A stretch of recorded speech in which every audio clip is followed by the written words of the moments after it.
That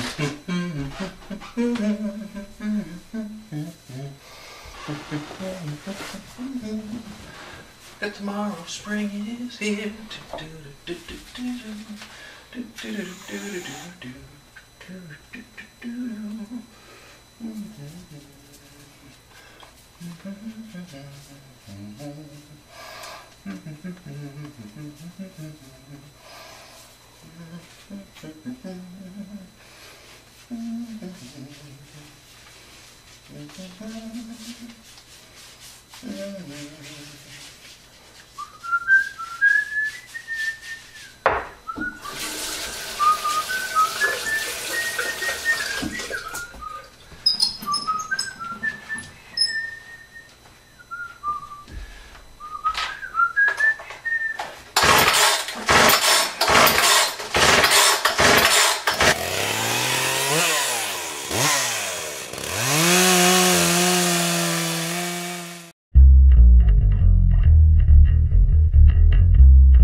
How you doing, everybody? We're still laughing over here. We're having fun before the camera even turns on. Because it's just San Jose, California. It's bright and sunny. In the new house, check it out. Isn't this cool? You know, Lance had to get like this tapestry that he had to get. Look at this thing. Isn't this gorgeous? Isn't this gorgeous? It's beautiful. Sung by Lauren Faust, too. Right there. Sweet. Princess Celestia is going to look over us to make sure everything goes right, because this is a brand new setup. We're going wirelessly this time. Hopefully it doesn't burp or derp.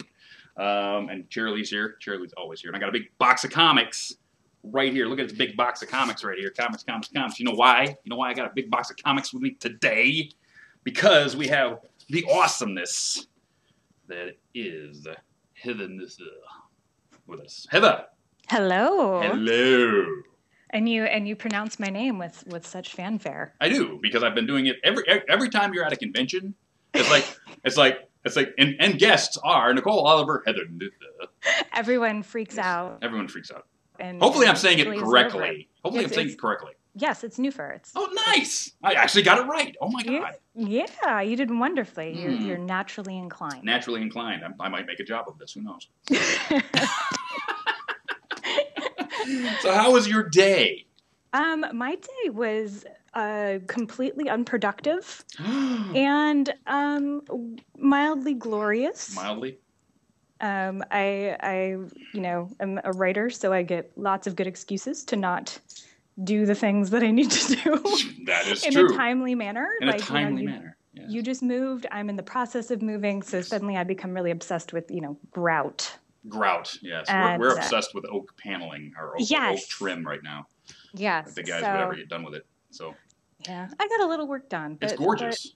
Yeah. Well, when you can have someone who can do nice work in your house. I know. It's beautiful. The paint work and the oak work, it's gonna be great when I get. Actually, this is not my final set, because I have not gotten to my final destination. But this is good for now. Hopefully the new set will be ready in a show or two. But like I said, we just moved in. So yeah.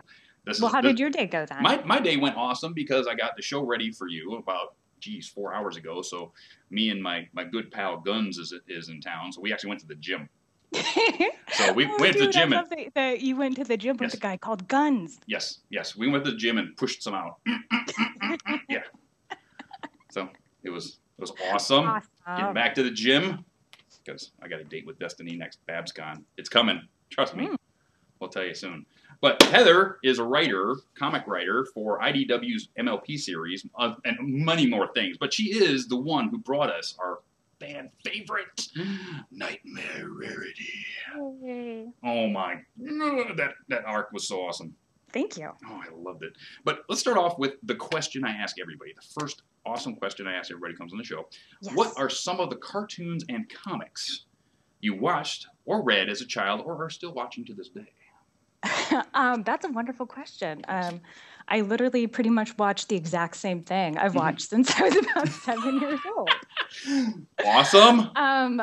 When I was growing up, I was super into anything involving Jim Henson Company. Oh, yes.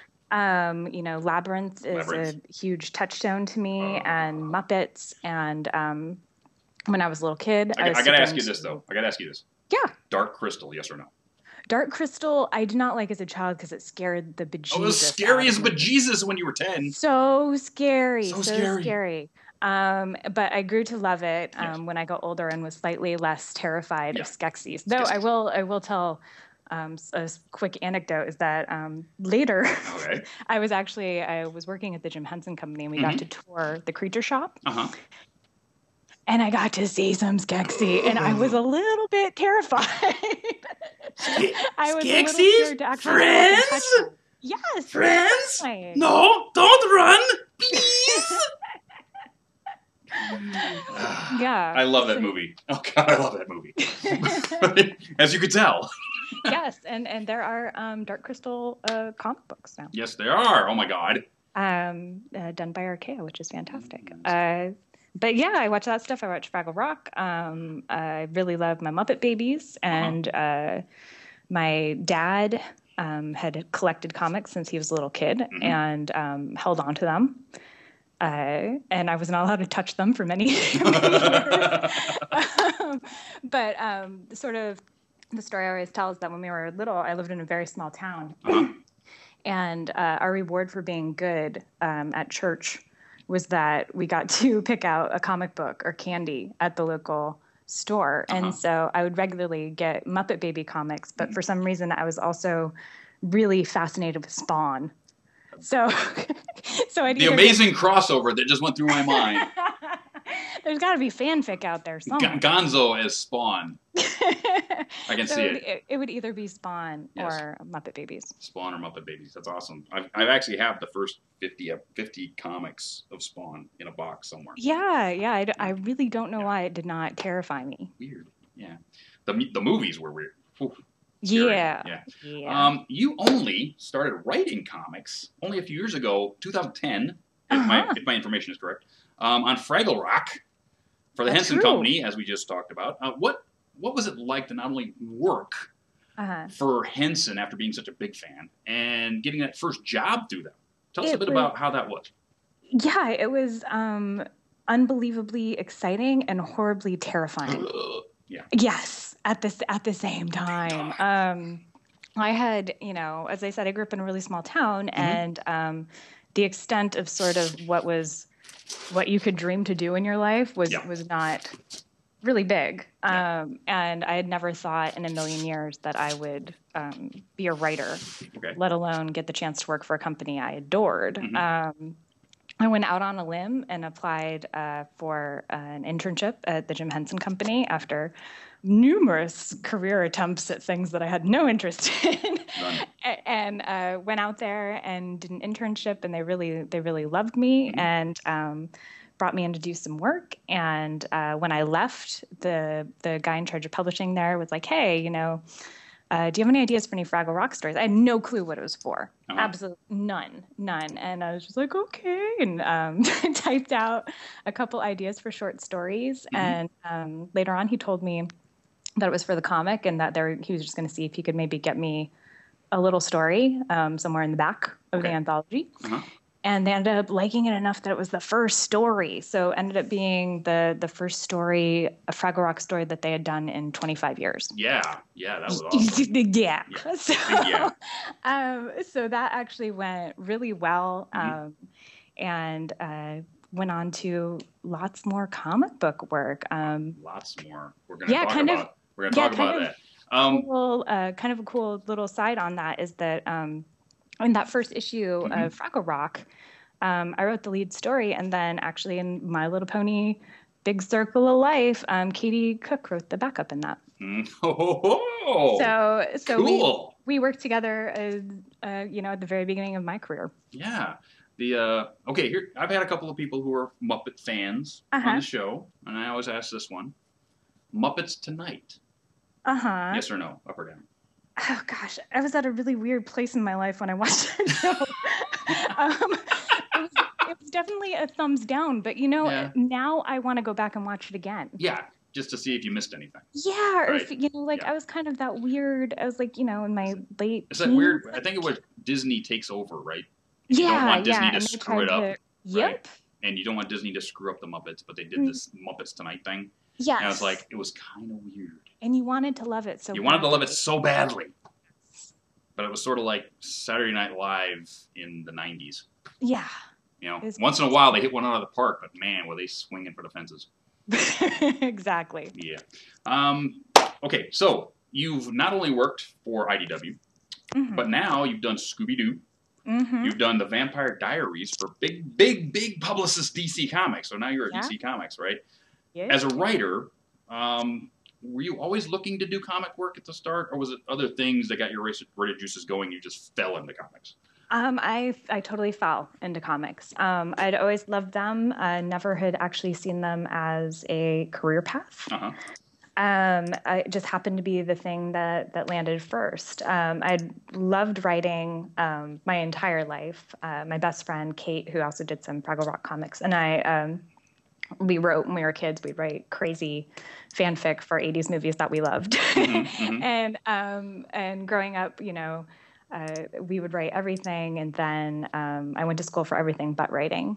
And I never thought it could be an actual career. And then ended up landing in comics, and it's a really small kind of tight-knit community, which is really nice. So work kind of begets work because the same people, and everybody wants to work with people they trust and love. And you prove yourself once you can do the work. Therefore, you get the work. Yeah. My secret weapon is that I don't come from an art background or anything like that. So I am like crazy deadline girl. Like it's common knowledge that no one makes their deadlines ever in comics except me. And you and Stan Sakai. Yeah. Oh, Stan's amazing. Stan's amazing. Yeah. It's definitely like a job. Yeah. Stan writes, pencils, letters, inks, the whole comic, sends it off to his editor, and she goes, "Yep, that's done." Sends it to the publisher. Yep. That's all she does.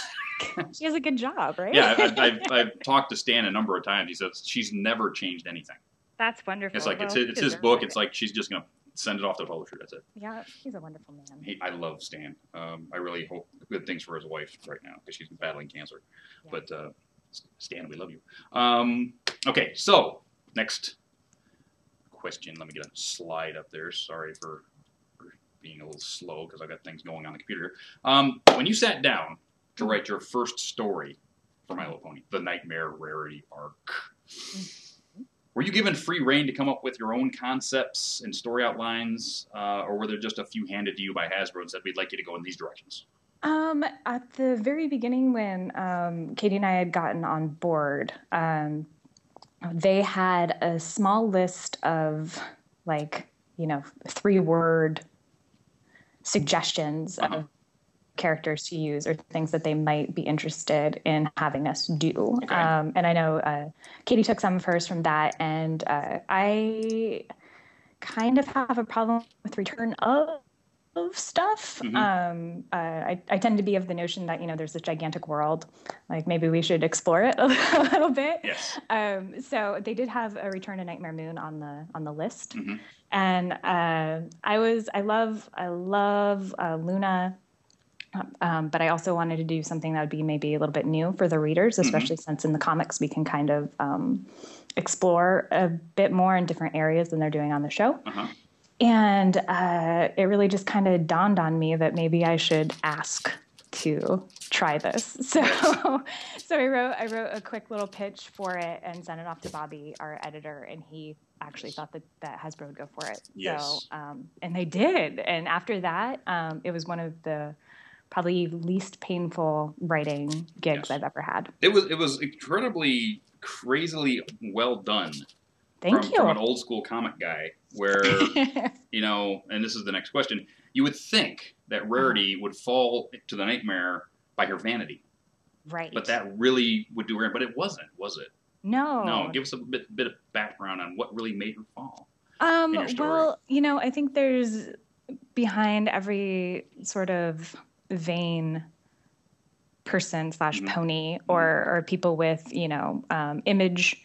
I don't want to say image issues because she doesn't have any issues with her image, but there's always this element of insecurity and want. And so I wanted to get a little bit deeper than it just being, sort of the surface thing, because, we all know that these characters are really well designed and have a lot of depth to them.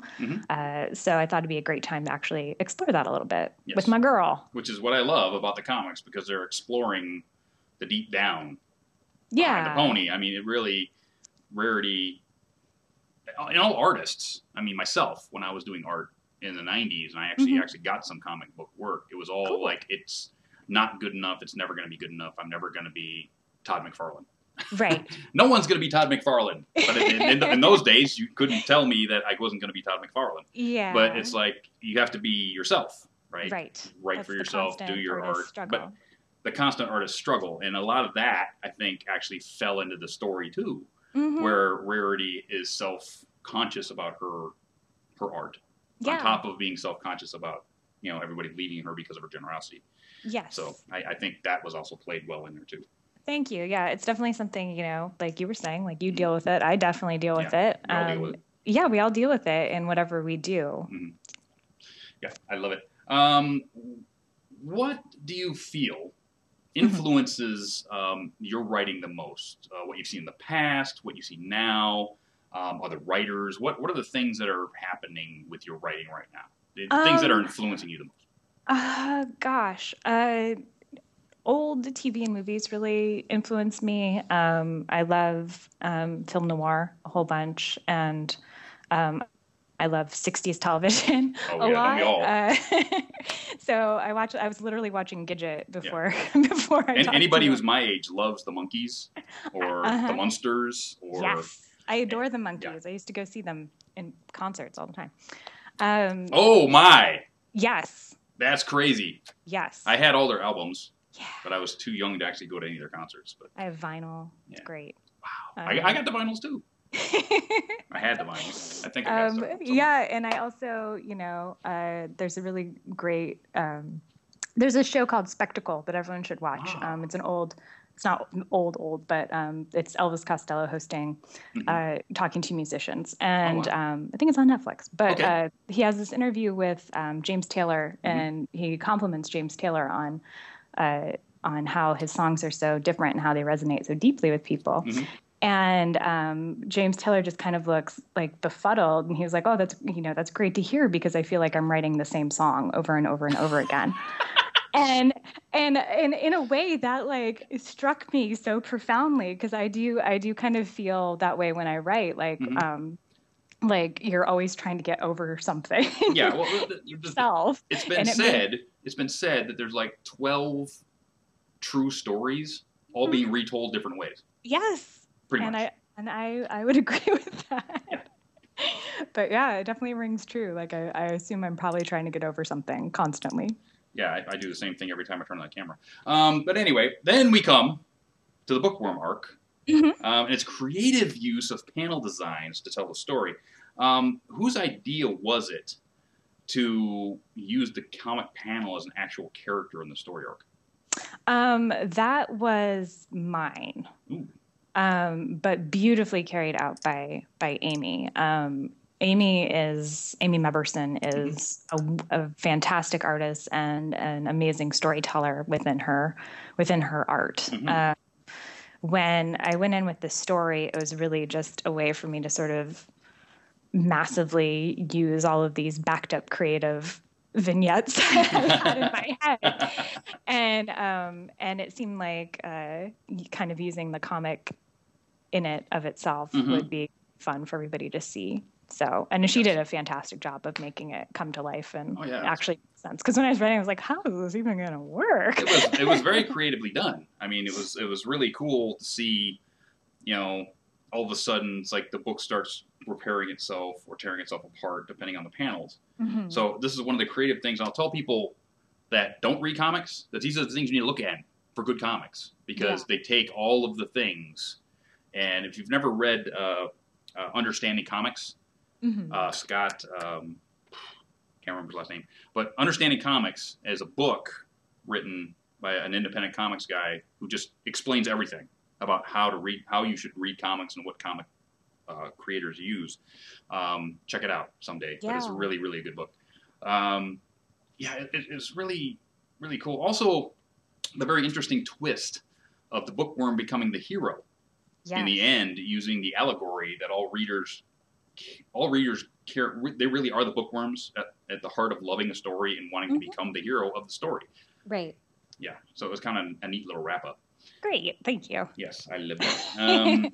Okay, so next we go to pirates. Pirates. So we get to meet Hoofbeard, the pirate, who's a little off his ticker. Yes. Has some problems. Yes, has some problems. But in the end, he was only really searching for his one true love. Yeah. It seems that when you, Breckle, and Hickley are all together, it's just going to be a lot of fun. Yeah, a lot of fun. What's it like in today's comic book market? As a writer, as a team, as an all-woman team. I mean, it's just not common. I know. In comics. So what's it like working in an all-woman team versus having to write for, say, a guy doing the art? Really, it's not that different, other than that the female comic book people we're all really tight. Like there aren't that many of us, so we know each other really well. So we can kind of cut through a little bit of red tape and make things run a little bit more smoothly. Yeah. But a lot of the times, the writing and the art are done on such different planes that either you can be super involved with each other, or, like Amy and I, when we do arcs together, we really don't talk because I know that she's going to do much better at making my words look good than I could ever tell her to do. Oh, yeah. And it all totally depends on the artist and how much control the writer wants to have, which with me is not a whole lot. Unless there's like this one thing in the story that has to be told. Yes, occasionally I do that. I did a Scooby-Doo story for DC. Right. And it was about a dog show. Okay. And I really, really wanted my dog in the comic. So for the first time in my writer career, I turned to the one who was like, "Oh, and here's a picture of my dog. Could you put my dog in the comic?" And they did. So it was like the best. It was like the height of my career is getting my dog in this comic. That is awesome. That is awesome. But other than that, other than that minute of insanity based on the love of my dog, I like the artist to do whatever they feels right, and then. Once they're done with pencils, they come back to the writer and the editor, and we go through them and make sure everything is copacetic. And 9 out of 10 times it is. Awesome. You've also done some work on a very crazy property that Pixel Kitties loves to death, which is Monster High. Yeah.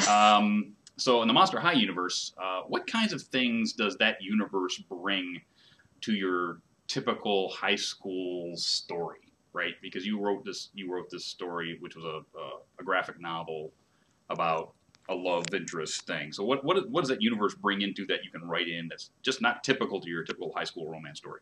In Monster High, it's pretty interesting because when you really get down to it with them, it's about being able to accept everyone no matter how, and I don't want to say weird, but like it comes down to, it's a bunch of monsters in a school, and they all have, strange things about them, but it's almost a non-issue. Right. So I think what's really cool about that is the fact that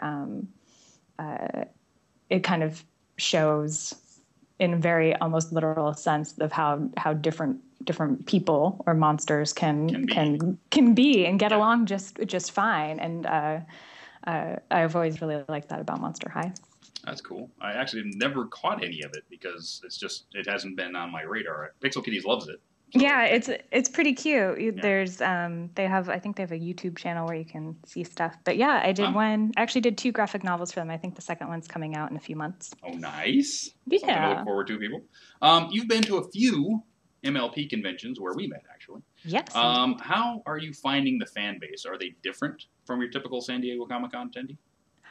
They're amazing. I've gone to San Diego for long before I was in the business. And every time I go to an MLP convention, I'm completely bowled over by how kind and considerate and just generally excited the fans are. And it's a wonderful thing to experience, because a lot of time in San Diego or other conventions, people can be it can turn into like comic book guy and endless horribleness. But every time at MLP, I've had nothing but fun.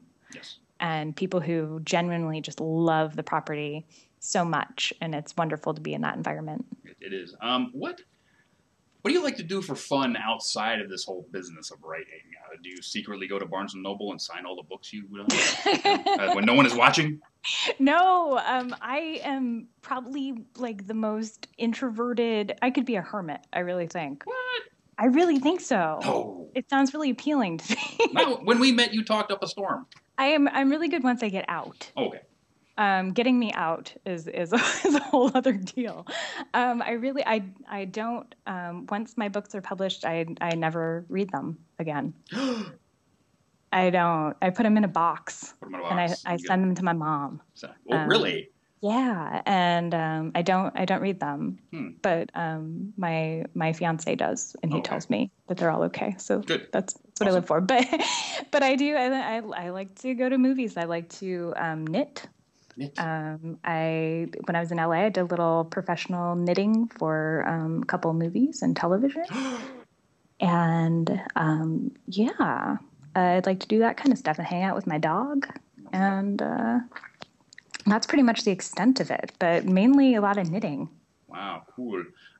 Last question before we go to commercial. If there was anything out there, right, for anything, any property, anything, would it be novels, TV, cartoons, comics, movies, what would it be? Ooh. Sky's the limit here. Just pick one. Muppets. Muppets. I would do Muppets in a heartbeat, or Hellboy. Ooh, Hellboy. That'd be cool.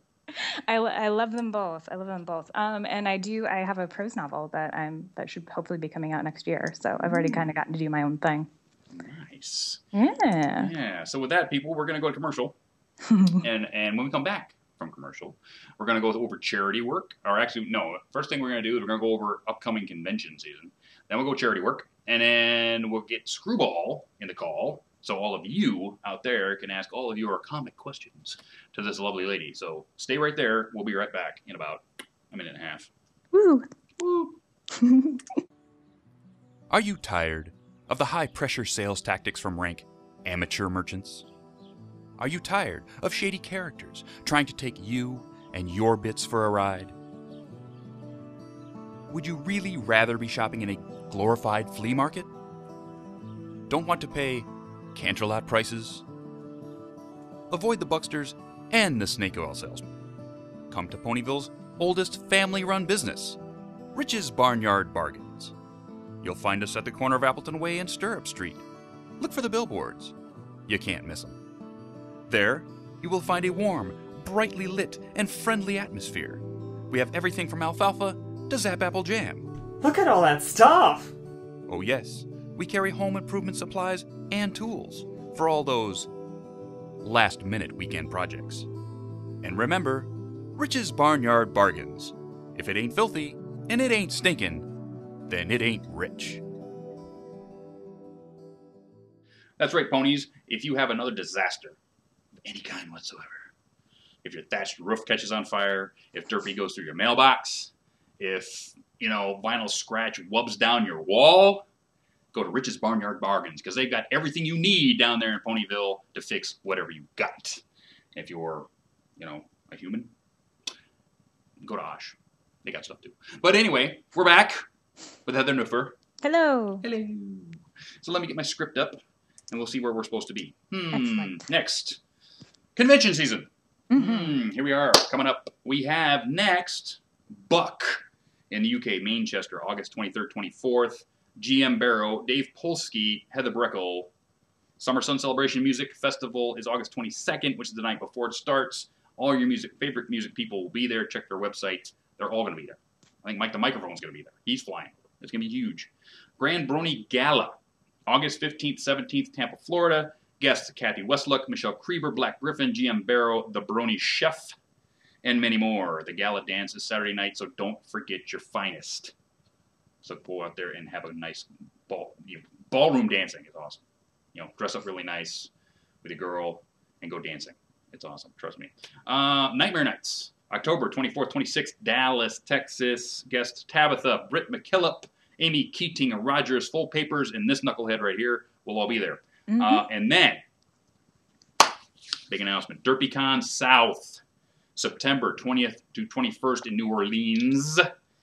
Guest just announced, Ingrid Nilsson, voice actress of Maud Pie, will be there. But not only that, they sent me this little tidbit of information. Also, a pass giveaway contest.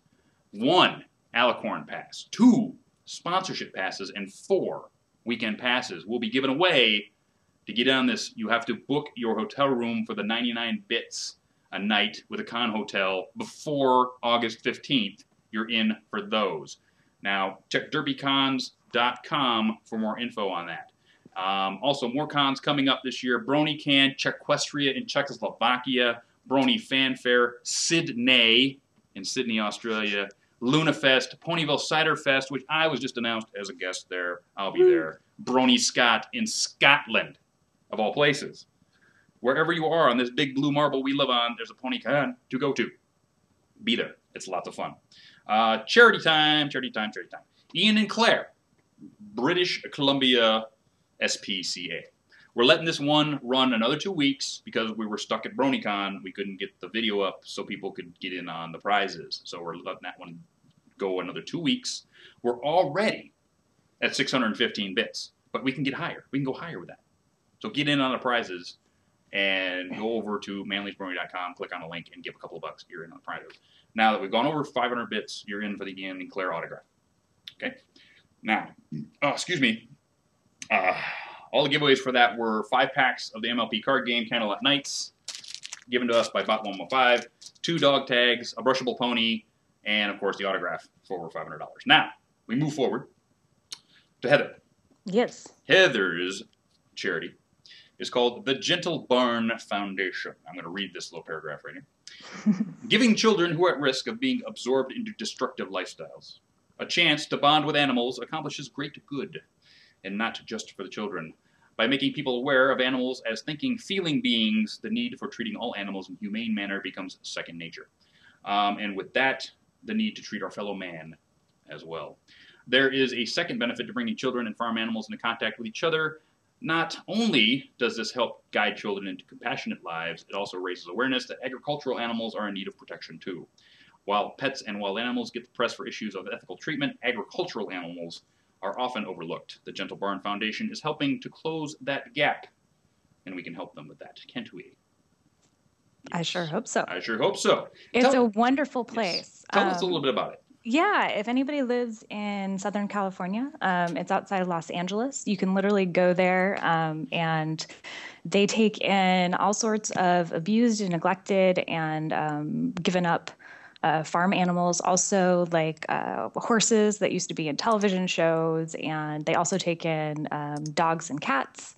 who have been abandoned. Mm-hmm. And it sounds like it'd be kind of a downer place, but it's one of the most inspiring and hopeful places I've ever been to. You can go in, you give them as a donation, and you get to go and you can feed, the horses. You can go and pet. They have all these goats that are so happy and wonderful, and you really can just go have a really great time. They usually have really good cupcakes.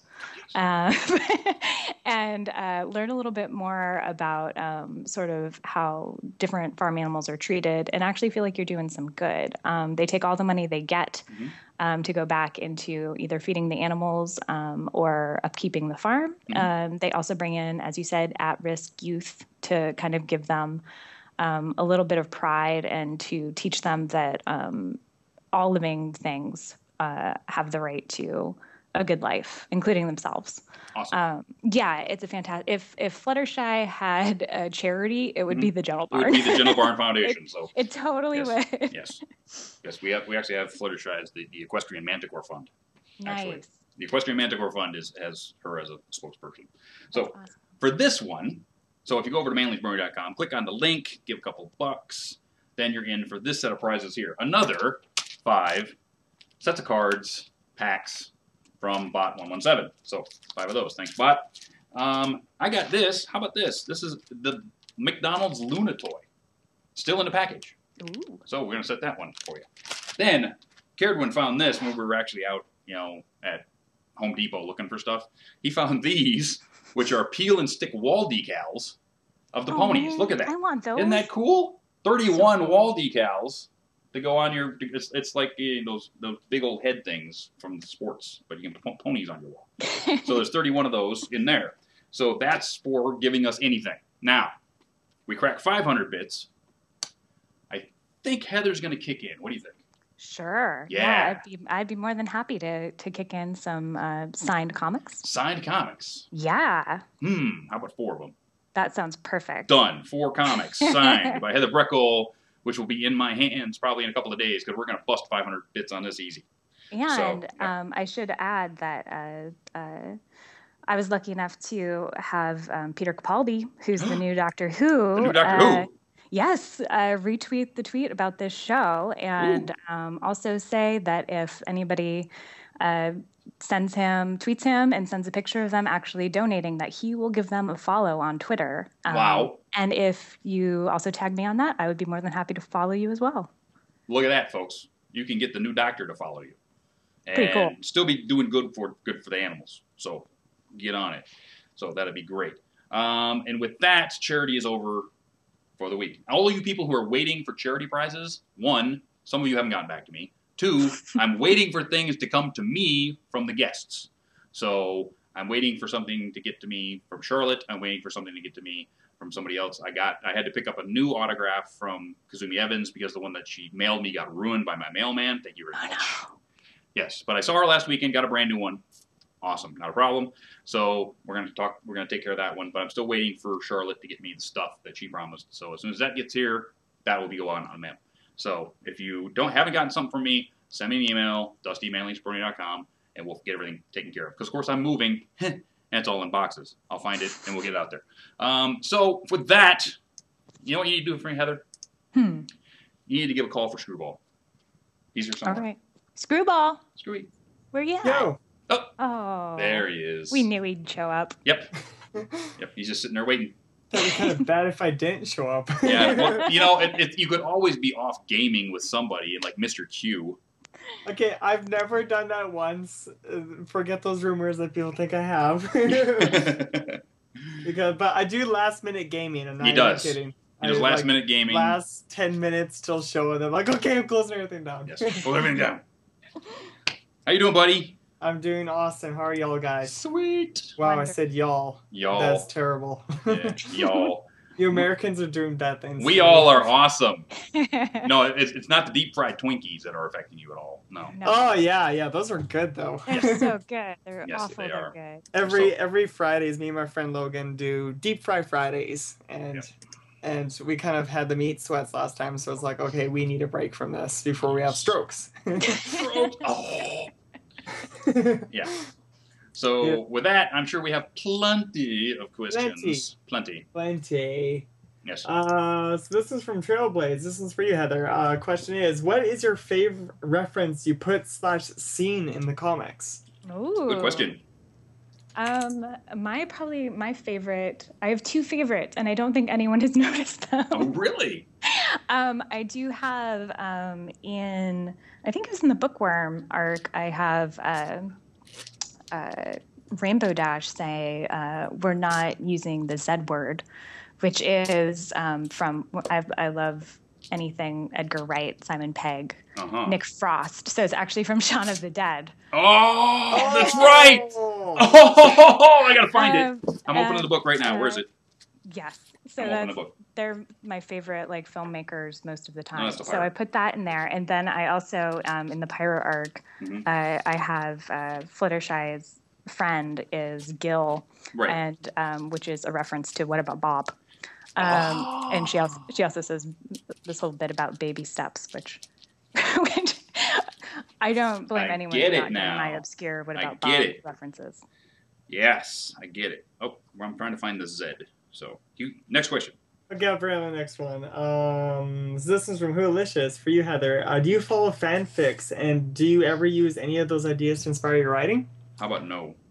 No, don't. I am easily influenced, so I tend to not. I don't read anybody else's stuff usually. I'll usually skim through Katie and Andy's stuff, or if somebody I know has a MLP comic, I'll give it a go. But yeah, I don't even read my own stuff because I'm worried. Yes, no influences. No, but the fanfic community is really amazing. It's huge. It's huge. Are you kidding me?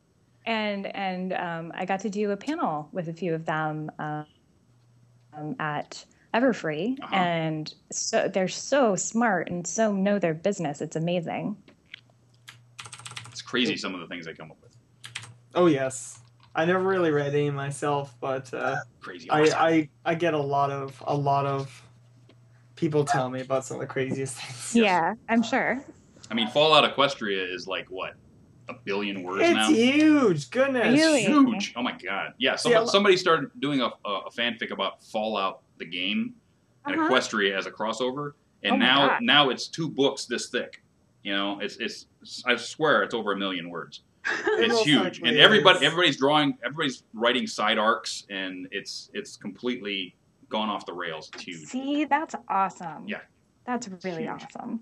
I'm a huge Fallout fan, but I'm trying to pry myself away from ponies with Fallout, because Fallout's very, very dark. Very dark. And I don't know if I want ponies to be put in with that. So Brandon's the next question. Where did I put you? Oh, here we go. This one's from RBZ. Question for all in your opinions. Should the main 6 and...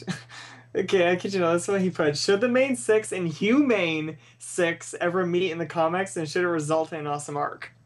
And so what he's saying is that the main 6 ponies and the human main 6 should ever meet in the comics. And would that be awesome or not? That would be... You have to address a lot of space-time continuum going on. And on top of that, we haven't seen the real human Twilight yet. True. We could go EQD. We have not met her. We've met our Twilight in the human world, but we have not met human Twilight yet. True. She is not. Yeah. She doesn't go to Canterlot High. She goes somewhere else. Yeah, she probably goes to Princess Celestia's School for Magical Unicorns or wherever university. But no. Magical human beings. Magical human beings. There you go. Yeah, it would be. I think it would be really interesting to do. Yeah, but it would never be approved by us. No, we're gonna keep those titles separate. No. You know what? It's canon now. Hogwarts is in the EQD universe. Or EQG, and that's where Twilight is. That's where Twilight's going. Yes, Hogwarts. She's at Hogwarts. I can see it now. There you go. Yeah. Next. This is from Mason Elcat. For you, Heather. I know you can't talk about future books, but what was one of your favorite storyline you ran in the series? Yeah, currently that I wrote or read? Wrote anything. Okay. Oh, well, definitely. The Nightmare Rarity was probably my favorite thing that I wrote. It was a tremendous amount of work, but I would say I probably had the most fun with the bookworm arc. That one came really easy and was just never-ending fun. I didn't have to retch my head too much trying to work out plot details. Well, yeah, there's no, you don't have to because it's all fun, right? It's right. Well, it came naturally. Here it came naturally. Here's Rainbow Dash, fixing a stick of gum to fix everything, right? Right. Completely ruining the story. Rarity goes into a romance novel. I mean, come on. It writes itself. It writes itself, yeah. With the Nightmare Rarity arc, yes. I had like charts and graphs of emotional arcs going on for different characters. Go. Yes. So it was an labor-intensive process. Yeah. And doing the Daring Do Rainbow Dash bit, which was like 5 pages, I loved. Okay. I'm a Rainbow Dash fan anyway, but a Rainbow Dash and a Daring Do fan. So as soon as more Daring Do for me is awesome. Yeah, I would like to have an entire Daring Do comic. Make it happen. I love that too. Make it happen. Okay, I'm not forcing you or anything. I'd like to have it. So make it happen. He's forcing you. I'll bring up important points on my next phone call. Thank you. I work cheap. I'll write it myself. All right. Next. Everyone's constantly asking this for you, Dusty. What? I'll just bring up Flares Flare Cobras because his came first. Dusty, what went through your mind when that quilt that's currently right behind you hit $20,000? Well, what went through my mind was the gentleman who bid on this is my roommate and my landlord, Caredwin. And he's in the front row, and he's in a bidding war with the gentleman in the back. And it just keeps going up, and keeps going up, and keeps going up, and keeps going up. And I keep thinking, dude, weren't we just talking about putting a bar in the house? It's like, and you're spending $20,000 on a quilt. Wow. I love the man. He's awesome. I mean, this is awesome for charity. I really do. But it's like, now I don't get my bar. But hey, you get an amazing backdrop. I get an amazing backdrop. Yeah. Sweet. And I can drink next to my backdrop. That's not a problem. And we'll put the bar in some. Actually, the bar is supposed to be right here. You see, right in front of the camera. This is where the bar is going to go. So I'm actually sitting behind the bar. I'm your bartender tonight. So as soon as the bar gets in, it's going to live right here. But yeah, this is beautiful, actually. Wow. Wonderful. That's awesome. I had no idea that you were that close to the quilt. The quilt is behind me. Right now, I'm touching the quilt. I'm actually stroking it. I'm touching Lauren Faust's name right now. She signed it. I'm getting chills. Stop it. You're making me jelly. Chills, yes. I'm touching it. You're making the whole audience jelly. Wait. What? Okay, I stopped touching it now. Okay. Come on. Next! So this one is from Mike M. For you, Heather. You write for a lot of the series. Which was the most challenging? Yeah, definitely the Nightmare Rarity was most challenging. And just from the writing perspective, probably in terms of editing and getting everything approved by Hasbro, it was probably the Pirates arc was crazy. Was a lot of back and forth because they definitely had some very specific ideas of what they wanted to have in accomplish, there. So yeah, there's a lot of back and forth about that one. Shoo-be-doo, shoo-be-doo. Shoo-be-doo. Oh no. Am I right? Mm-hmm. Yes. That's what I thought. Yeah. Mm-hmm. They're setting something up. I know it. Next. Ooh, so this is from Parchment Scroll. For you, Heather, is there a particular type of story that you prefer to tell? The more epic, the better. I'm a big fan of really epic stories. I kind of have a hard time with slice of life stuff. Mm-hmm. What that says about me is probably not that great.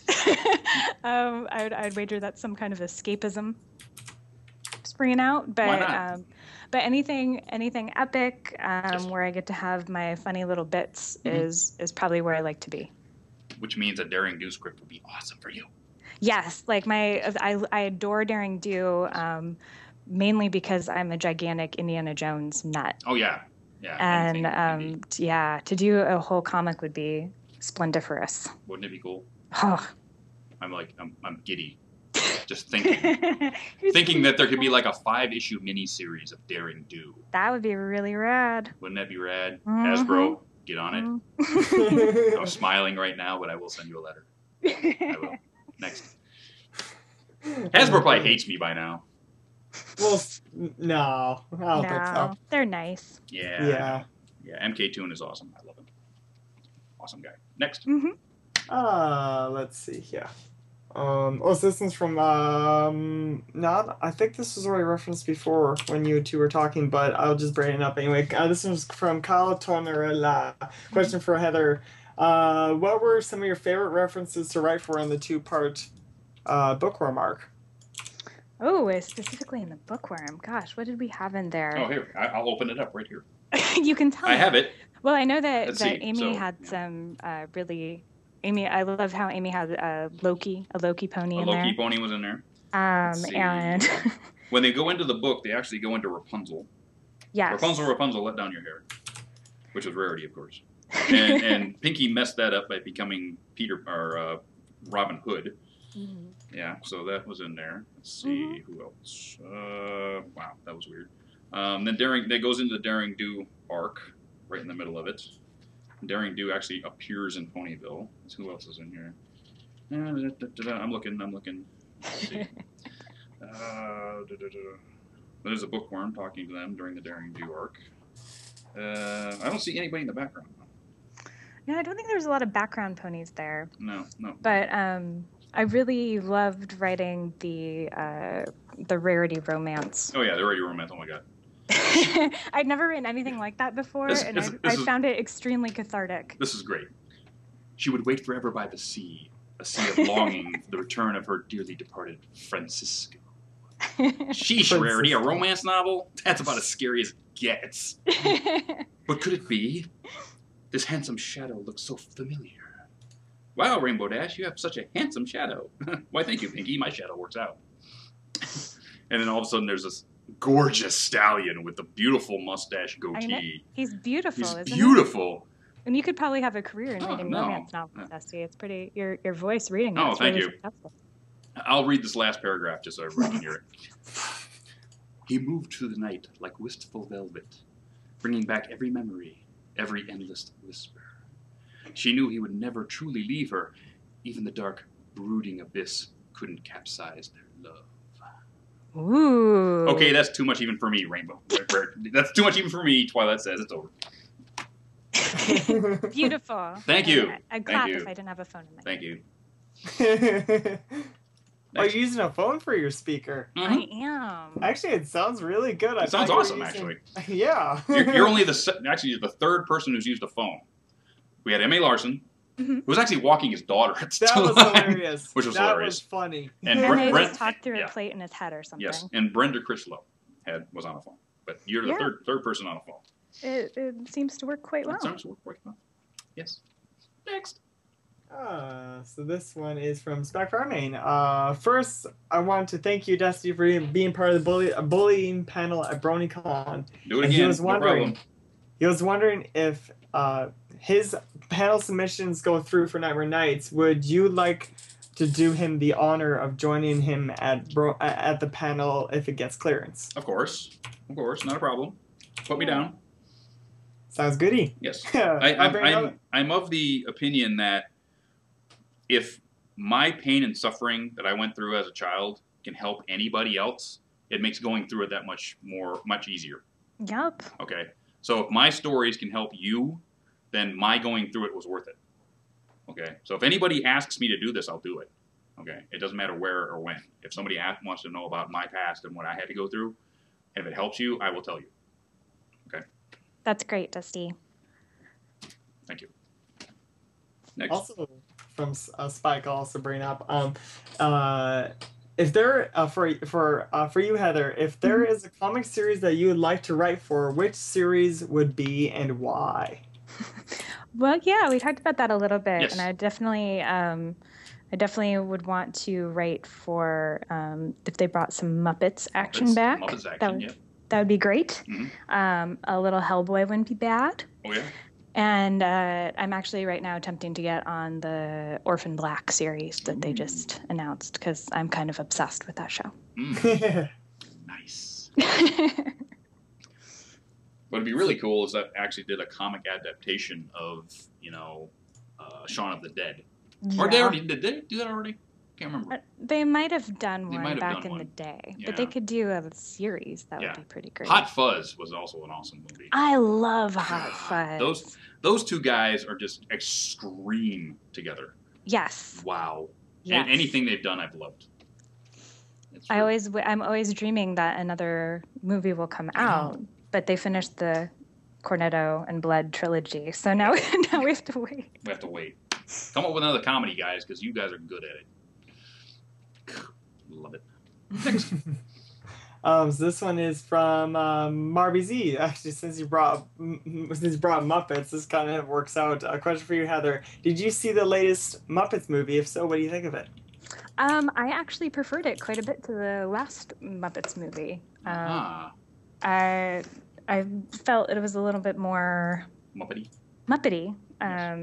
But I'm obviously a huge fan of the originals, especially The Great Muppet Caper. Mm-hmm. For some reason, I often have an image of Charles Grodin singing in my head while Miss Piggy swims in a pool. But I actually I quite enjoyed it. I went in not expecting to be let down. Because I like to soften the blow, but I actually really, really liked it. Awesome. I'll take this time before we go on to say that Screwball did not get me his footage this week, so therefore there will not be a Screwy this week. This video that I'm currently working on is the most work I've ever put in ever because it requires a lot of video editing. So he did not get it done. So next show in 2 weeks we'll have a new what's screwy. So stay on the edge of your seat for that in 2 weeks. It's so funny. Yes. I got help from my friend Logan. Cool. So just so if anybody was waiting for that, it's not happening this week. We'll have something else later in the show. But next. So this one, let's see here where I put it. Fudge cakes. Oh, there we go. So this is from Whoalicious. Heather, do you ever get to squeeze in a few cameos? I'm definitely in an issue. Mm-hmm. I saw that. And I'm in the last Nightmare Rarity issue as a background pony. And I think that's the only time I'm in. I wasn't too specific about getting cameos in because I'm not the artist person, but there are some really good ones if you look really hard. And the Amy issues, like you'll find like Sherlock in there. Actually, what you notice in almost all of Andy's is the spectators, I believe is what they're called. I always forget their names from Fringe. Yes. Always Fringe references all the time. And when I show one of my friends, Jacob, who works with me, he's not much for ponies, but when he saw that, he really wanted to get into it afterwards. Well, people do love their Fringe, especially Andy. Yes, he does. So that's the extra bonus of being an artist is that you get to entertain yourself. You can do whatever you want in the comic, right? As long as you can get past Hasbro. They won't know. Yes, GM Barrow actually snuck me in one of her books. Oh, really? Yes. Well, snuck my OC in one of her books. So. Awesome. Yeah. So she's a sweetie. She's a sweetie. I love her. She's an old friend. Her dad actually worked with Caradwin, my roommate, who's an old friend of mine. Yeah, that's how we know each other. Small world. Like, before we even knew that she wrote the books, it's like, Barrow, I worked with a Barrow. Wait a minute. And we found out that she was the daughter of the guy he worked for. It was like that's crazy. Yes. 7 steps to Kevin Bacon. But there you go. Well, that's better than mine. We just have the same editor on a book. Yeah. Next. Let's see. Yeah. Sorry, I was also answering questions on the RSC as well. I'm doing a lot of typing too. Or trying to avoid. So this one is from James Justice! resident superhero of Stay Brony, my friends.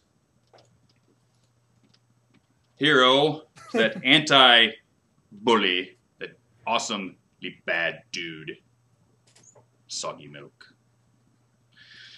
So what, Jane, you took care of Soggy Milk this week, right? You took care of him? When he had the big laser death ray of Soggy Milk that he shot up at the moon, right? He was gonna make the moon into like this huge bowl of soggy milk, and you stopped that, right? You stopped it? Okay. Just want to make sure. Okay. What does James want to know this week? Let's see here. So this one's for you, Heather. Now, I know a lot of people, they really love the bookworm arc a lot. Yes. I've been getting a lot of questions on these. This one's from James to you, Heather. So how did the process go for picking out what to parody in the bookworm story arc? It was really me sitting down and kind of thinking where the characters would naturally fit in sort of, widely known, widely loved tropes. And also kind of thinking of good gags that I could have within those that would make it both fitting but also kind of show how silly it was. Mm-hmm. So I had a few ideas that didn't pan out, so I'm glad I finally rested on the ones that did.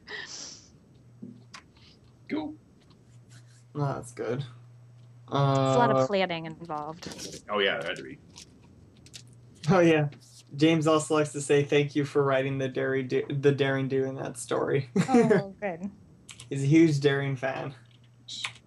Huge. Maybe we need to start a letter writing campaign. Yes, we must have a daring do miniseries. Daring miniseries. do miniseries. Yes, and of course Rainbow Dash as Captain Kirk. Of course. Yes. Absolutely freaking hilarious. She has to talk that way though, right? Mm-hmm. You can't do that in comics. No, you have to read it that way, right? Yes. It's like, see, a little action really made this story shift into high gear. Yep. That worm will be here in no time. I like to imagine that everybody just naturally does that. Naturally does. Oh yeah. and the way she drew Rarity's hair like Uhura, it's like it's funnier than heck. That's why I love comics, people. You need to read more of them. Yes. These are the things you're missing. Yes. They're so good. That's I honestly without a doubt I love reading the comics more than the show nowadays because you guys get to get away with things that the show can't. Yeah. And it's so much more. I guess like they all have their special appeals to them. Mm-hmm. Yes. Show has one kind of appeal. The comic has a different appeal. Mm-hmm. Yeah. And that's why I love them for either or. You get it. Yep, Thank you. That's wonderful. Absolutely. Next. So this is from Flare Cobra. If there was another pony that would have been taken by the nightmare, who do you think it could have been? Ooh. That would have really, I think somebody that would have, there's two ways I think you could go other than Rarity. And I think if Applejack got taken, it would be a really heart-wrenching kind of woeful story, and that would have been kind of downer. Yeah, it might have been too much. But then you could also have Pinkie get taken over, which would have been like a crazy. You'd have broke the universe. Right, exactly. Yeah, but then it might have been too much, and not have been able to have as great emotional resonation. Yes, you could have had Nightmare Rainbow Dash. Yes. Because it would have been one of the most popular characters in the series. Sad to say, but she is. Mm-hmm. Especially if you look at the merch. But it could have went Rainbow Dash because of self-confidence issues. Yeah, definitely. And then you could have wrote the whole self-confidence story. Yeah, she was actually the first one I had thought of. Mm-hmm. But at the time, I was also kind of like, well, I love Rarity, and I didn't feel like she was kind of getting enough on the at least as much as I wanted to see on the show. Yes. So I thought it would be a great exercise. And it was. For me. I mean, when you think about it, Rainbow Dash was the safe choice, whereas Rarity was the awesome choice. Well, thank you. Next. Let's see here. I'm seeing you. Sorry, I'm also picking out questions. I normally am supposed to be reading through these. Let's see here. Oh, here we go. So this one's from Normal. Normal. It's quite the normal. There is no normal. Normal doesn't exist. Remember that. So, question for Heather. Are there any references you want to write in / see in the comics? Ooh. Well, next time around, I've started watching like a whole new set of TV shows, so there will probably be a lot more new things. I really would enjoy if there were some clone type action, some Orphan Black clone action going on would be kind of neat. I would just like to have somebody talk in the background to Mr. Ed. That's all I want. And have Mr. Ed not say anything. Wouldn't that be funny? I'm surprised nobody has done that. Nobody's done that yet, right? Mr. Ed is sitting in the background with he's in his half door and he's got his head sticking out and like Pinkie's just talking to him and he just says nothing. Would that be funny? That would be awesome. That would be hilarious. Now, I don't know if this is done yet, but has there ever been a Where's Waldo reference? Oh, I don't think so. No, I don't think so. I always wanted to see a Where's Waldo reference. Because it would work. It would work with those comics. You just like see him way in the distance and he's just sitting there with a cane. But if any of the writers had the artist draw a Where's Waldo type scene, you would never hear from us ever again because the artist would come and murder us in our sleep. Well, honestly, they've gone away a lot of stuff like that. They've done. Well, actually, they just did. In the Sombra, the Good King Sombra arc, where Andy did this beautiful 2-page spread with the trees and the little notes and everything. Oh my god! Yeah, Andy gorgeous. I was looking through the first issue of that arc very recently, and. He had some really amazing. Like Hammer horror-esque landscapes in there and backgrounds that were really rad. Yep. Loved it. There was, now, I can't remember what Jacob called it, but you know the part where the two worlds start colliding and it shows all the different ponies and their parts? Yep. Well, I can't remember what that was referencing. Jacob did tell me. But there was a part that was actually very awesome for Fringe. I didn't even notice that he did. Is that, you know how Fringe has the two universes as well? Well, you see one pony, a mare, who has blonde hair. And then you see another one that looks just like her, except for she has red hair. And then you're like, that's Fringe. And Jacob pinpointed almost instantly. He's like, you do see this, right? They're like, I did not see that. I did not see that. When you're not looking for it, you don't see it. No. You don't see it. That was good. Yep. Loved it. So this one is. So this one is from. Okay, you can't physically say this. It's just GGBHTG. Yes. Give it. It's the question I've always wanted to hear. It's like EBITDA. Let's go into business. EBITDA. For you, Heather, I found the Jeremy, is it Jeremy? And Larry of the Nightmare Forces hilarious. Yes. How did you come up with the idea for them? It was a little Statler and Waldorf from the Muppets. Yeah. I knew there needed to be kind of a comic relief there, and I really love anytime there's kind of bumbling assistance to someone with power, because they provide not only a few chuckles here and there, but they also provide, important story stuff and a little bit of humanity within it. It kind of gives you the hope that, even if stuff goes down with the bad guy, that there can also be these other characters who can be saved. Yes. Yes. I'm looking in my comics. I'm not ignoring you guys. I'm looking for the things we're talking about. You're transfixed by comics. No, what I'm doing is I'm pulling out the comics to show the camera the things we're talking about, because I have all the comics sitting here. So I'm looking for the picture that we were talking about. So keep going. Next question. Okay, so this one is from Mason Alcat. Heather, do you think we'll be seeing some comic/show crossover in season 5? Ooh, I honestly do not No. And if I knew, I probably could not tell you. Nope, no spoilers.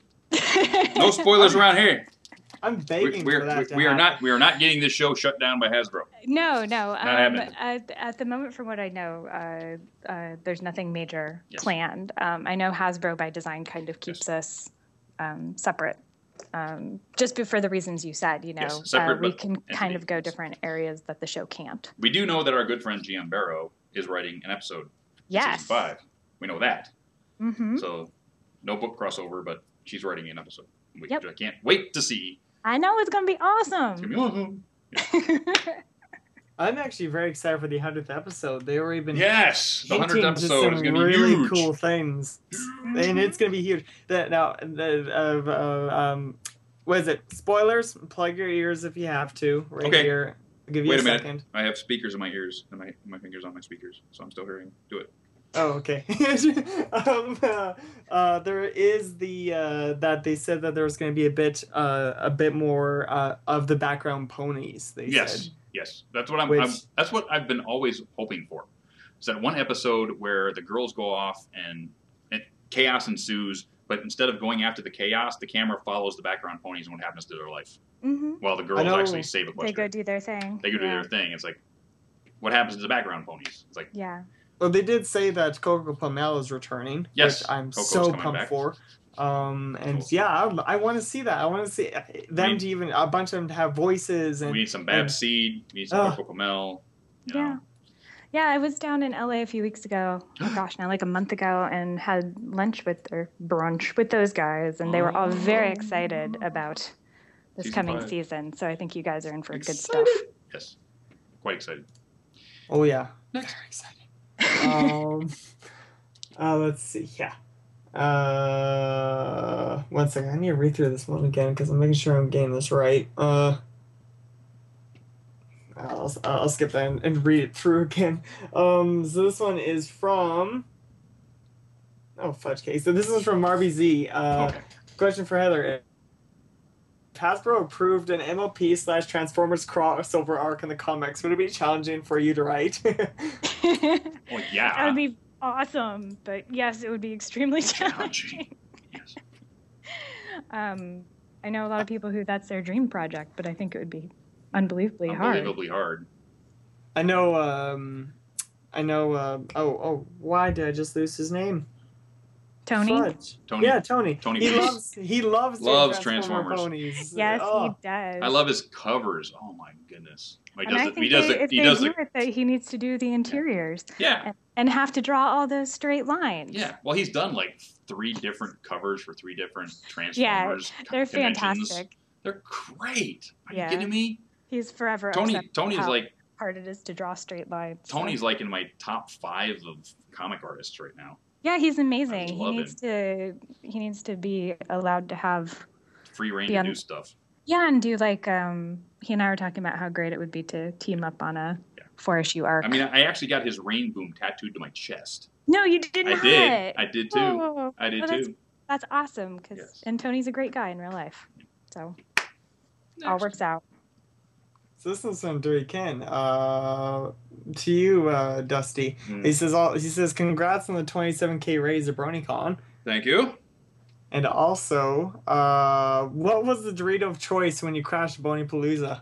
What was the Dorito of choice when I crashed Boneypalooza? Well, I think it was the original nacho cheese Doritos, which is very hard to come by nowadays, seeing as they have all these weird Doritos flavors. It's like I'm sitting there, I take Tarby's Doritos up on stage, I sit behind the guys and just start eating Doritos, and they finally find me, and they're doing stuff on stage, they turn around and look at me and they go, "What are you doing here?" I was like, "These are great seats, aren't they?"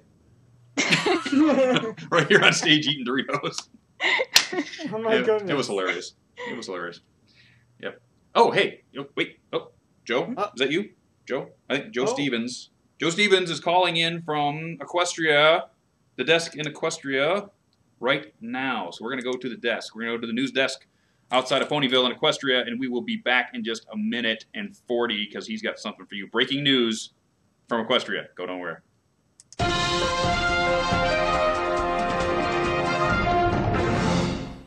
Thank you, Dusty Cat.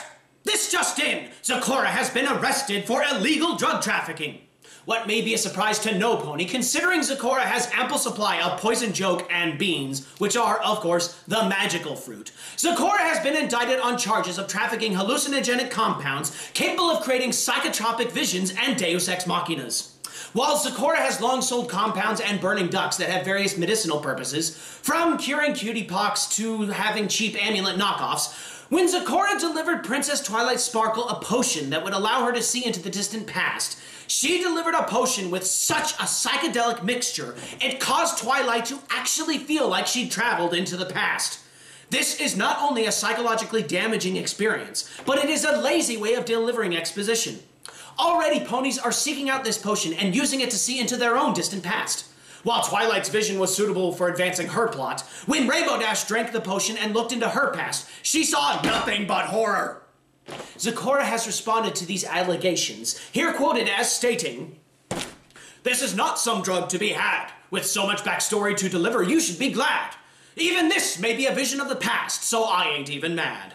Zecora has been sentenced to being absent for no less than 24 episodes, with the possibility of returning in Season 5, so long as she stops selling her magic beans. I'm Joe Stevens, and this has been a news break from the Equestrian Inquirer. Back to you, Dusty Cat.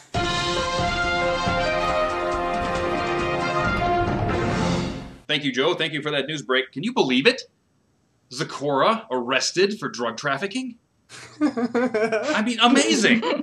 I should have laughed. That's just, I can't believe it. I can't believe it.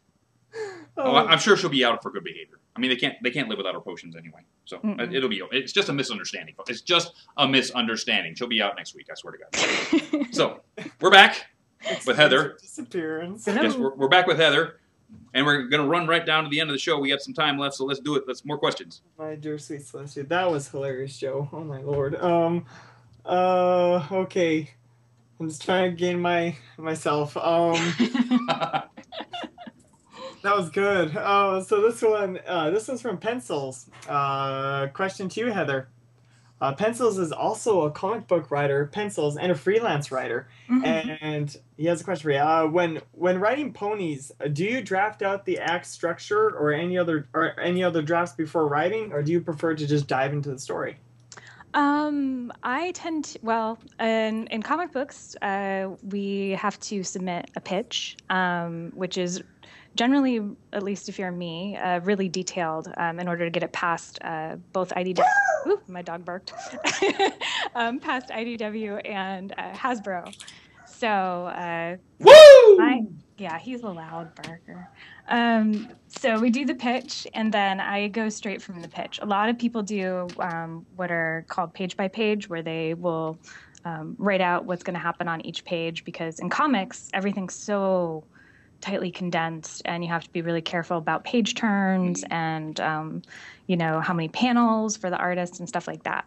But I tend to be a little bit on the carefree side, and I write until I'm done, and then I snip out parts that didn't amount to what I needed them to. Then I feel like I can kind of curate the things that are the best and have a story that's really full without kind of holding in my creativity. If that makes sense. Mm-hmm. Makes sense to me. Because I've done it before. It does. I've done it before. Yeah. I write until it's all out. And then cut it back. And then you cut it back. Because I feel like, when you're in the moment, at least for me, a lot of people it's not that way, but at least for me, the best creativity comes when I'm writing and when I'm really on a roll. Mm-hmm. So I wouldn't want to not have that moment because I'd so meticulously planned out the story. Yeah, don't pull it back. Write everything. Right. And then look at this 47-page document and go, I need to squeeze this into 28 pages. That happens to me quite often. And then just start cutting things out. What is the main arc of the story? What are the main points you have to make, and what are the main scenes of those points? And then all of a sudden it just makes itself. Yeah, and then you're lucky, to have really great editors. Bobby's an amazing editor, and I'm lucky enough that my fiance has won Eisner's for editing, so he always gets he gets to look at my stuff before anybody else, and usually helps me out. So I'm a lucky lady. Yes, you are. Next. So this one is from Lord Silverhoof. A question is to all: what would you like to see referenced in the show? Referenced in the show. Anything from TV, movies, comics. Oh. Novels. Everything. You know, in my Pie in the Sky, because I would really love that my good friend Stan Sakai could get another bump to have a samurai or oriental storyline in My Little Pony. Say this, okay? Heather, cover your ears because you can't hear this because you might have to write it someday. But, okay, say this. The changelings are actually oriental. Oh. And their entire civilization is based on Edo period of Japan, which is actually a fan fiction that you can't read. But anyway, say they do that, right? And then the ponies have to go, or Princess Celestia has to go on a diplomatic mission to the changelings because the changelings are dying and they need help from Equestria. Right? Aww. And then you have this whole, Shogun as ponies, right? I can see a Shogun miniseries. If any of you kids haven't seen the Shogun miniseries from the 70s, go watch it because it's awesome. Yes. Yes. So Shogun done with ponies. I can see it. That would be great. I love all of the old Ronin stuff. Anything with Toshiro Mifune. Oh yeah. It's pretty great. Oh, yeah. That'd be awesome. Yes, I'm a samurai. Have you seen 12 Assassins? Yes. My It's like a blood fest, like no. Oh my god, business. it's so awesome. I just took my ear out. Oh my god, it's so awesome. It gets to the point where it's that level of blood where you just start laughing. Yeah, but it's like the beautiful samurai movies of old brought in full living color. Yes. With the actors who did it back in the day. It's like, if you haven't seen 12 Assassins, you now have an assignment, people. Go see that. It's on Netflix. You have no excuse. Really? It's beautiful. It is very beautiful. It's a beautiful movie. Yeah. Well, I actually recently pitched a Japanese nuanced MLP comic. I'm excited. I don't know if it's going to happen or not. I have goosebumps. Goosebumps. I see that. Goosebumps. but that's why I'm excited that you actually want something like that. I'm excited. Yes. I can Huge samurai. I've been collecting Azagi Yojimbo since like 89. Cool. Okay, I have like the first episode of Zagi Yojimbo when he was in Albedo, and that comic's worth $500. But anyway, it's just I have all of it, all of them. I love it. I love the comic. But anyway, I'm off on a tangent. I'm sorry. Back to MLP. I'm known to do this. Next. So this one is from actually also from Lord Silverhoof. I want to bring this one up too. What celebrity would you like to see in the show as a voice? Ooh. Oh. Samuel L. Jackson. Yes. Yes. No, we've already talked about this. I know what mine is. How about Heather? You pick one before we tell you ours. Oh gosh. Who's somebody who has a really good voice? You know who I'd really like just off the top of my head? I'd love it if Amy Poehler came on. Ooh, that'd be hilarious. Did a voice. That'd be pretty great. Amy Poehler as Pinkie Pie's sous chef. Yeah. That'd be funny. I've always thought that Star Swirl the Bearded should be Ian McKellen. Oh, that'd be beautiful. Or Patrick Stewart. Yeah. One or the other. Just so Patrick Stewart would be great because he could play off Discord. Right? Him and John Delancey going back and forth again. Wouldn't that be cool? We'll do a history episode where Star Swirl the Bearded is actually on camera in the actual TV show, and we do a history piece where Discord messes around with Star Swirl the Bearded and it's Patrick Stewart. Definitely. Get on it, Hasbro. Come on. I'm thinking about it. Yeah. I'm making a lot of demands this show. I've gone into a new house and I've got a new sense of pride in You've got rights. I've got rights, damn it. I know what I want. Next. Sorry. Let's see here. Actually, you know what mine is? What? Because I honestly, I was trying to remember who it was. Liam Neeson. Liam? Oh, that'd be good. Because he has a god's voice. That's a pretty good one, too. Yeah. So this is from RBZ. Question for Heather. Are you currently writing any of the major upcoming issues? If so, will there be any part of an arc? Ooh, I am not at this very moment, am I? We've definitely talked about me coming back, and I have signed up to do an issue at least at the beginning of next year, I think. So I will definitely be back.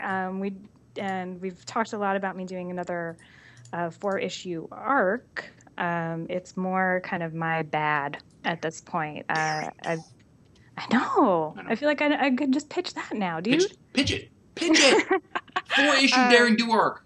That would be awesome. Yeah. I literally have not had enough time to pitch. Well, you know what? That's awesome for you because you are working, and we love that. I work a lot. You work a lot. So as long as an independent artist has work, good on you. You know, you'll come back when you have time, and we will be here waiting for you.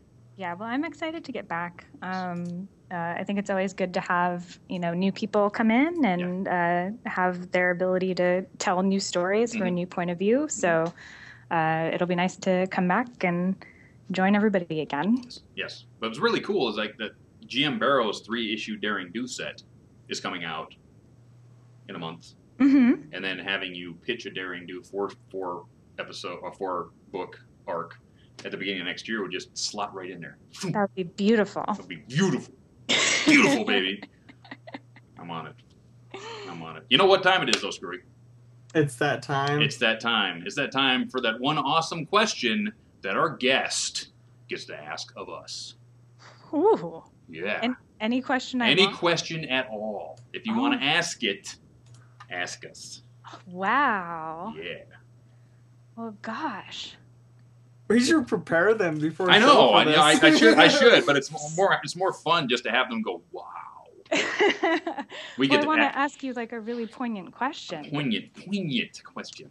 But knowing me, it'll be question. Yes. Mildly ridiculous. That's fine. Mildly ridiculous is even fun. We are mildly ridiculous around here.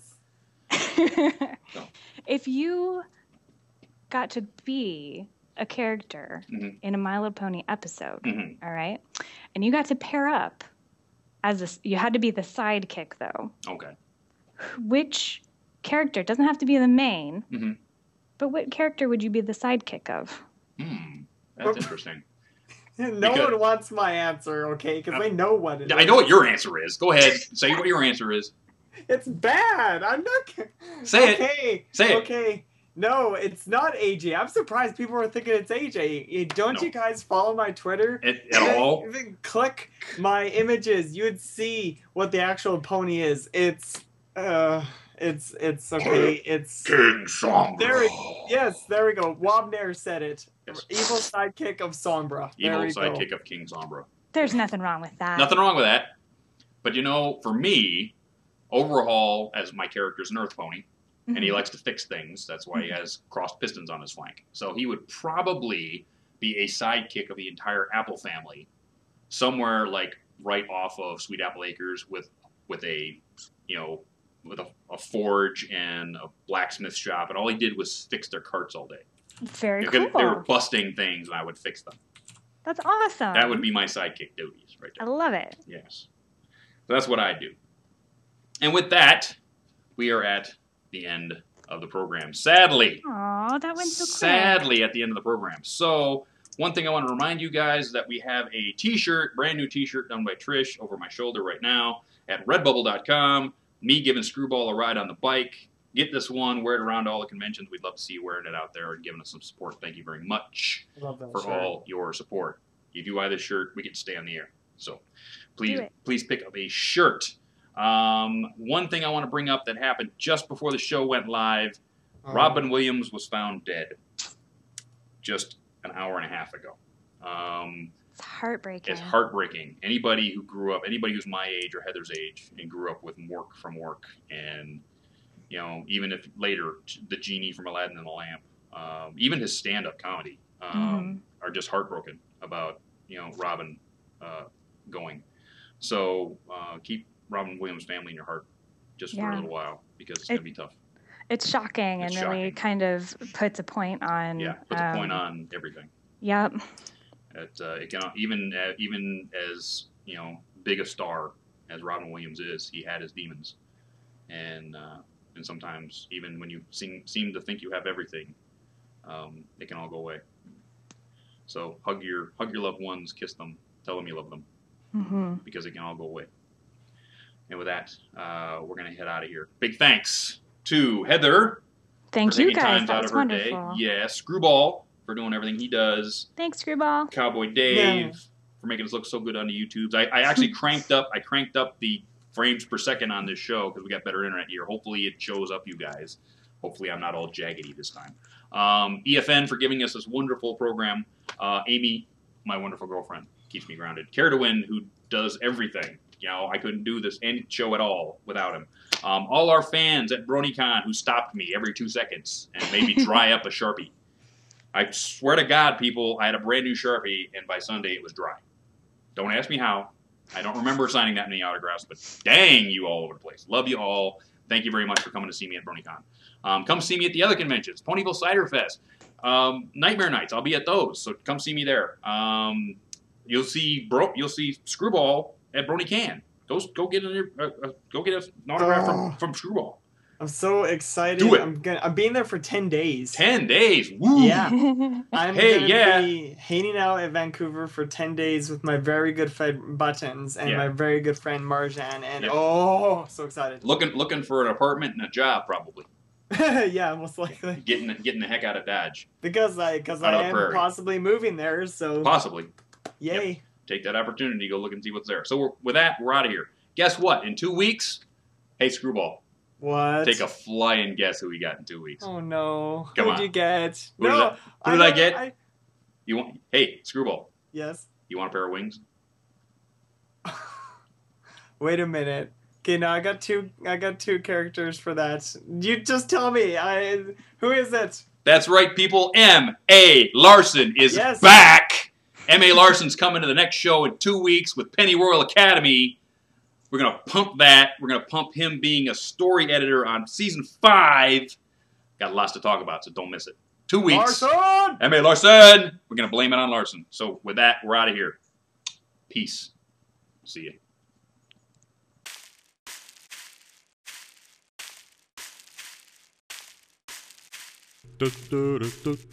Good night, sweetheart. Well, it's time to go.